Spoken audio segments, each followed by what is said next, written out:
जय श्री राधे भक्तों।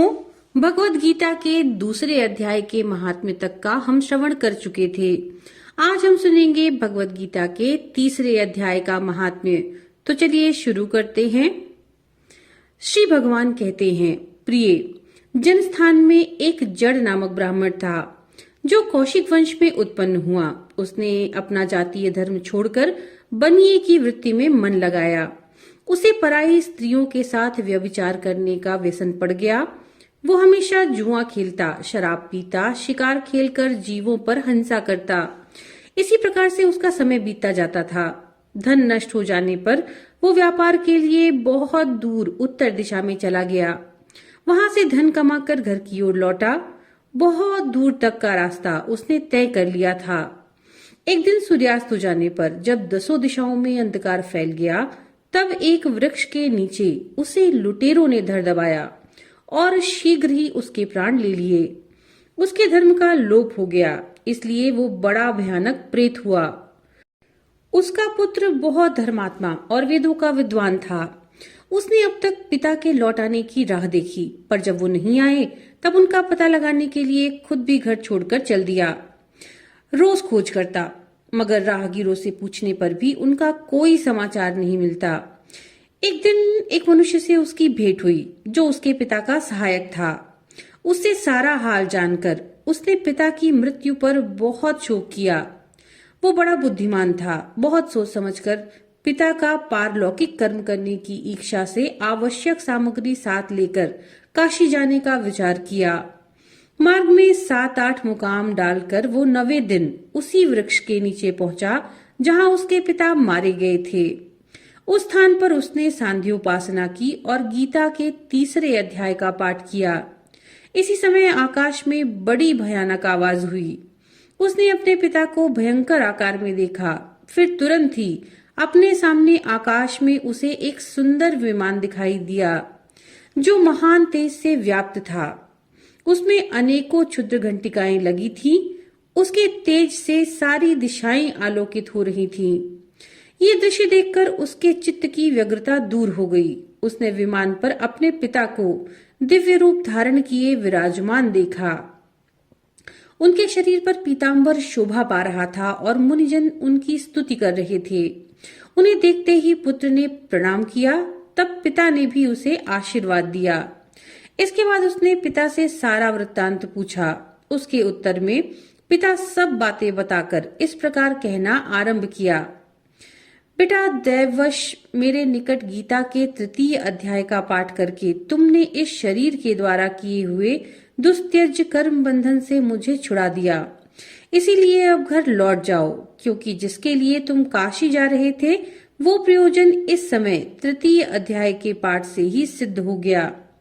पिता के यो कहने पर पुत्र ने पूछा, मेरे हित का उपदेश दीजिए और कोई कार्य जो मेरे लिए करने योग्य हो बताइए। तब पिता ने उससे कहा, तुम्हें यही कार्य फिर से करना है। मैंने जो कर्म किए वही मेरे भाई ने भी किया। इससे वे घोर नरक में पड़े हैं। उनका उद्धार भी तुम्हें करना चाहिए।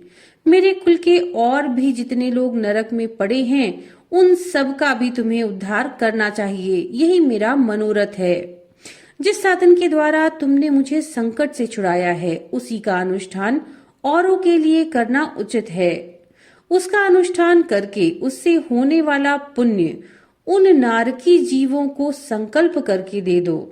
इससे वे समस्त पूर्वज मेरी ही तरह यातना से मुक्त हो स्वल्प काल में ही श्री विष्णु के परम पद को प्राप्त हो जाएंगे। पिता का संदेश सुनकर पुत्र ने कहा, यदि आपकी ऐसी ही मनोकामना है, आपकी ऐसी रुचि है, तो मैं समस्त नारकी जीवों का नरक से उद्धार कर दूंगा। ये सुनकर उसके पिता बोले, बेटा, एवमस्तु, तुम्हारा कल्याण हो। मेरा अत्यंत प्रिय कार्य संपन्न हो गया। इस प्रकार पुत्र को आश्वासन देकर उसके पिता भगवान विष्णु के परम धाम को चले गए। तत्पश्चात वह भी लौटकर जनस्थान में आया और परम सुंदर भगवान श्री कृष्ण के मंदिर में उनके समक्ष बैठकर पिता के आदेशानुसार गीता के तीसरे अध्याय का पाठ करने लगा। उसने नारकी जीवों का उद्धार करने की इच्छा से गीता पाठ जनित सारा पुण्य संकल्प करके दे दिया। इसी बीच में भगवान विष्णु के दूत यातना भोगने वाले नारकी जीवों को छुड़ाने के लिए यमराज के पास गए। यमराज ने नाना प्रकार के सत्कारों से उनका पूजन किया और कुशल पूछी। वे बोले, धर्मराज, हम लोगों के लिए सब और आनंद ही आनंद है। इस प्रकार सत्कार करके पितृलोक के सम्राट परम बुद्धिमान यम ने विष्णु दूतों से यमलोक में आने का कारण पूछा। तब विष्णु दूतों ने कहा, यमराज, शेष शैया पर शयन करने वाले भगवान विष्णु ने हम लोगों को आपके पास कुछ संदेश देने के लिए भेजा है। भगवान हम लोगों के मुख में आपकी कुशल पूछते हैं और ये आज्ञा देते हैं कि आप नरक में पड़े हुए समस्त प्राणियों को छोड़ दें। अमित तेजस्वी भगवान विष्णु का ये आदेश सुनकर यम ने मस्तक झुकाकर उसे स्वीकार किया और मन ही मन कुछ सोचा। इसके बाद मदोन्मत्त नारकी जीवों को नरक से मुक्त देखकर उनके साथ ही वे भगवान विष्णु के वास स्थान को चले। यमराज श्रेष्ठ विमान के द्वारा जहाँ क्षीर सागर है वहां जा पहुंचे। उसके भीतर कोटि कोटि सूर्यों के समान कांतिमान, नील कमल दल के समान श्याम सुंदर लोकनाथ जगतगुरु श्री हरि का उन्होंने दर्शन किया। भगवान का तेज उनकी शैया बने हुए शेषनाग के फणों की मड़ियों के प्रकाश से दुगना हो रहा था। वे आनंद युक्त दिखाई दे रहे थे। उनका हृदय प्रसन्नता से परिपूर्ण था।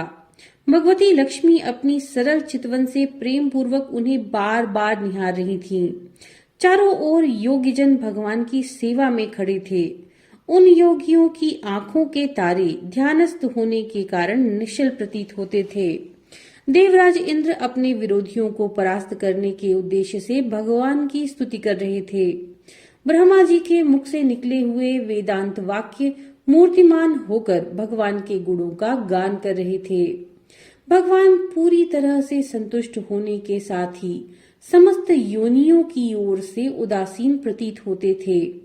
जीवों में से जिन्होंने योग साधन के द्वारा अधिक पुण्य संचय किया था, उन सबको एक ही साथ वे कृपा दृष्टि से निहार रहे थे। भगवान अपने स्वरूप भूत अखिल चराचर जगत को आनंदपूर्ण दृष्टि से आमोदित कर रहे थे।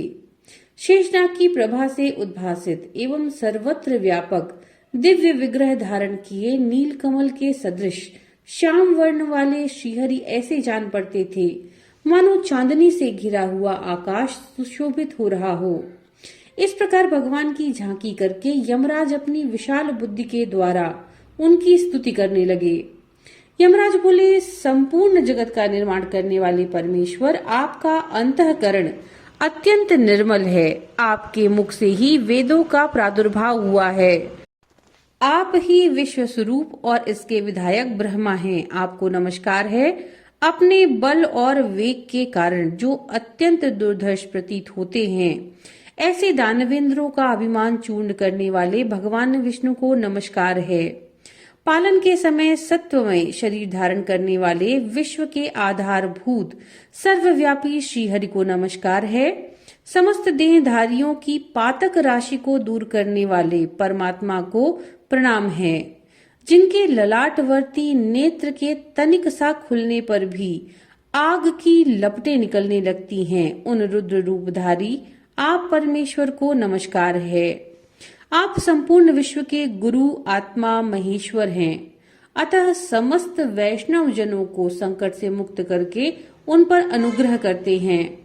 आप माया से विस्तार को प्राप्त हुए अखिल विश्व में व्याप्त होकर भी कभी माया या उससे उत्पन्न होने वाले गुणों से मोहित नहीं होते। माया तथा माया जनित दोषों के बीच में स्थित होने पर भी आप पर उनमें से किसी का प्रभाव नहीं रहता। आपकी महिमा का अंत नहीं है, क्योंकि आप असीम हैं। फिर आप वाणी के विषय कैसे हो सकते हैं? अतः मेरा मौन रहना ही उचित है।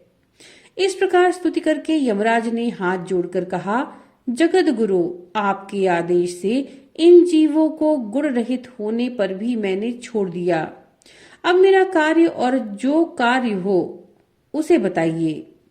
उनके यूं कहने पर भगवान मधुसूदन मेघ के समान गंभीर वाणी द्वारा मानो अमृत रस सींचते हुए बोले, धर्मराज, तुम सबके प्रति समान भाव रखते हो, लोगों का पाप से उद्धार कर रहे हो, तुम पर देहधारियों का भार रखकर मैं निश्चिंत हूँ।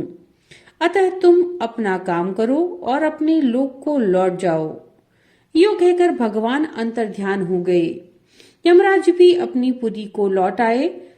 तब वह ब्राह्मण अपनी जाति के और समस्त नारकी जीवों का नरक से उद्धार करके स्वयं भी श्रेष्ठ विमान द्वारा श्री विष्णु के धाम को चला गया।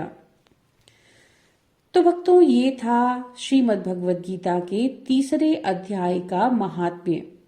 नमो नारायण।